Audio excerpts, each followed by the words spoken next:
6 മണി മുതൽ ഞാൻ അവനോട് പറഞ്ഞ പോയി മണ്ണെണ്ണ വാങ്ങിച്ചോണ്ടിരാൻ. കേട്ടില്ല. ഇപ്പഴേ വിളിച്ചോണ്ട് കയറി വന്നിരിക്കുന്നു. കട അടച്ചും പോയെന്ന് പറഞ്ഞ്. ഇവനൊക്കെ എന്ത് ചെയ്യുമെന്ന് പറ. കടകളൊന്നും അടയ്ക്കാറായില്ലല്ലോ. അയ്യോ അടച്ചമ്മേ. ആദ്യം എനിക്കും സംശയം ഉണ്ടായിരുന്നു. ഞാൻ പോയി നോക്കി. ഇന്നെന്താന്നറിയില്ല, നേരത്തെ എല്ലാ കടകളും അടച്ചു. ജോലിന്ന് പിരിച്ചുവിട്ടോ? പിരിച്ചുവിട്ടതൊന്നുമല്ല, യൂണിയൻ പ്രശ്നം. അത് കഴിഞ്ഞ് അവിടെ തന്നെ പ്രൊമോഷനോടെ പെർമനന്റ് ആയിട്ട് കിട്ടും. അങ്ങനെയല്ലല്ലോ കേട്ടത്. അതെ, കേട്ടത് വേറെ തരത്തിലായിരിക്കും. പക്ഷെ ഞാൻ പറയുന്ന സത്യം. ഇവിടെ വേറെ ജോലി കിട്ടാൻ പ്രയാസമൊന്നുമില്ലല്ലോ. പക്ഷെ ഞാൻ ഈ മണ്ണെണ്ണ പ്രശ്നത്തില് ഞാൻ ഈ കൂട്ടാൻ വെക്കാനുള്ള കായ്കറികളൊക്കെ അരിഞ്ഞു വെച്ചപ്പോഴാ ഈ മണ്ണെണ്ണ സംഭവം ഉണ്ടായത്. ഇത്രയും വളച്ചേട്ടൻ എന്തിനാ? മണ്ണെണ്ണ വേണം, അത്രയല്ലേ ഉള്ളൂ. നിനക്ക് മനസ്സിലായെങ്കിൽ അതങ്ങ് എടുത്തു കൊടുത്തുകൂടെ? അത് തന്നെ.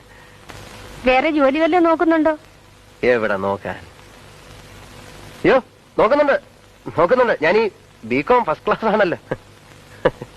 എംകോം ഫസ്റ്റ് ക്ലാസ്സുകാരെ ഒരുവിടെ തെണ്ടി നടക്കുക. അത് തന്നെ. പക്ഷെ അത് പിന്നെ അത് എംകോം ഫസ്റ്റ് ക്ലാസ് അല്ലേ, ഇത് ബികോം അല്ലേ. അതിപ്പോ അങ്ങനെയാണല്ലോ. അതെ.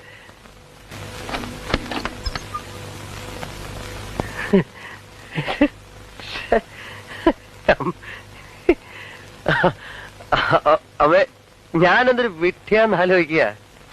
സത്യത്തിൽ മണ്ണെണ്ണ വാങ്ങിക്കാനല്ല ഞാൻ വന്നത്. അടച്ചു പോയെന്ന് പറഞ്ഞത് പലചരക്കടയാ. അരിയില്ലാതെ ചോറുണ്ടാക്കാൻ പറ്റുമോ? ഞാൻ അവനോട് 1000 തവണ പറഞ്ഞതാ. ഇവിടെ അരിയുണ്ടോ? രാവിലെ കട തുറന്ന ഉടനെ തിരിച്ചു തരാം. എടുത്തു കൊടുക്കും മോളെ.